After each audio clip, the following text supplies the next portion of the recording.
Just a little tip for you. Last night I come camping with my mate Kenny and I noticed there's mould all over my tent. This is due to the fact I haven't used my tent in about a month and a half to 2 months, and I stored it wet. In other words, it was raining when I packed my tent away and I didn't air it out correctly. As you can see, this mould has devastated the outside of the interior part of my tent. This is a twin layer tent and there's not any mould that I know of on the exterior, but this interior fly sheet is really disgusting to say the least.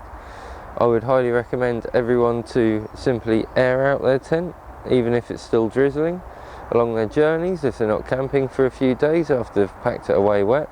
I totally forgot that I packed it away wet, and as an experienced bicycle tourist as myself, I can honestly say from my heart, like, I did not mean to do this, and this is a common mistake that we all make.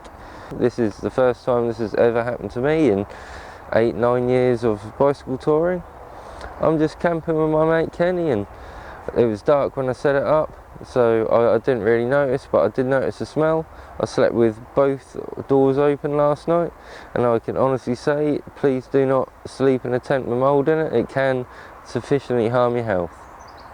Don't be put off if you do make mistakes. We all make them, and that's just part of the way it goes.